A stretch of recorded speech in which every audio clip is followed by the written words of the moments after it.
কোনোবা 200 বছৰ কোনো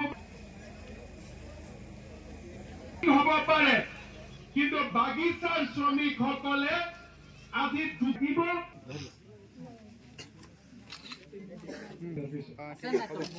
এই ব্যৱস্থাটো আমি মুখ্যমন্ত্ৰীক আমি আন্তৰিক ধন্যবাদ জ্ঞাপন কৰিছোঁ। আৰু যিহেতু আমাৰ চাহ শ্ৰমিকে 200 বছৰৰ ইতিহাসত 200 বছৰ আজি আমাৰ চাহ শ্ৰমিকে বসবাস কৰা যিটো মানে মাটি ঘৰ ভেটি তাৰ মানে আজি মাটি পট্টাৰ যিটো ফৰ্ম দিয়াৰ ব্যৱস্থা কৰিছে মাননীয় মুখ্যমন্ত্ৰী হেমন্ত বিশ্ব শৰ্মা ডাঙৰীয়া, তেওঁক আমি আন্তৰিক ধন্যবাদ জ্ঞাপন কৰিছোঁ। আৰু আমি ইমানে ধন্যবাদ দিলেও কম হ'ব বুলি মই ভাবিছোঁ, যিহেতু এজন কৰ্মদক্ষ যশস্বী মুখ্যমন্ত্ৰী আজি চাহ শ্ৰমিকৰ ক্ষেত্ৰত যিটো তেওঁ গুৰুত্বপূৰ্ণ ভূমিকা লৈছে, তো আমি ধন্যবাদ দিম বিজেপি চৰকাৰ। আজি 10টা কাৰ্যকালত আজি চাহ শ্ৰমিকৰ কাৰণে ভাৰতীয় জনতা পাৰ্টি শাসনত থকা বিজেপি চৰকাৰখনে বহুতখিনি কাম কৰিছে। আৰু বিশেষকৈ আমাৰ মাননীয় মুখ্যমন্ত্ৰী হেমন্ত বিশ্ব শৰ্মা ডাঙৰীয়া যোৱা কাৰ্যকালৰ পৰা মুখ্যমন্ত্ৰী হোৱাৰ পিছৰ পৰাই আজি চাহ শ্ৰমিকৰ ক্ষেত্ৰত বিশেষ ভূমিকা গ্ৰহণ কৰিছে।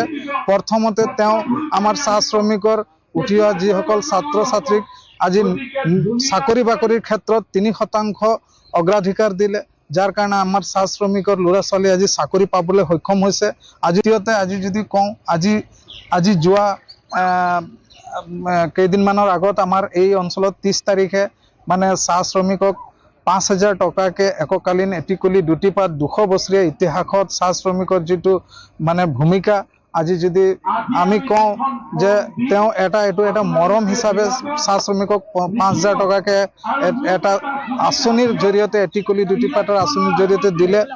আৰু এতিয়া যোৱা 28 তাৰিখে 28 নৱেম্বৰত আমাৰ বিধানসভাত চাহ শ্ৰমিকৰ এই ভূমি পট্টা দিয়াৰ যিটো বিধেয়ক পাছ কৰিলে, তেওঁ এটা চাহ শ্ৰমিকৰ এটা ভূমিৰ কাৰণে ভূমিৰ অধিকাৰ দিয়াৰ ক্ষেত্ৰত এটা বিধেয়ক পাছ কৰি যেটো ঘোষণা কৰিলে বহুত দিনৰ আগতে বহুত চাহ শ্ৰমিকে পট্টা পাব, হাতত পট্টা তুলি দিব। আৰু এই পট্টা তুলি দিয়াৰ আজি প্ৰথম যেটো মানে পৰ্যায় মানে ফৰ্ম মানে আবেদন কৰাৰ যেটো পৰ্যায় আজি প্ৰথম উন্মোচন কৰিছে মাননীয় মুখ্যমন্ত্ৰী। আজি প্ৰত্যেক বাগিচাৰ ৰাইজ আজি লাইভ টেলিকাষ্ট হিচাপে মুখ্যমন্ত্ৰীৰ ভাষণ শুনিছে।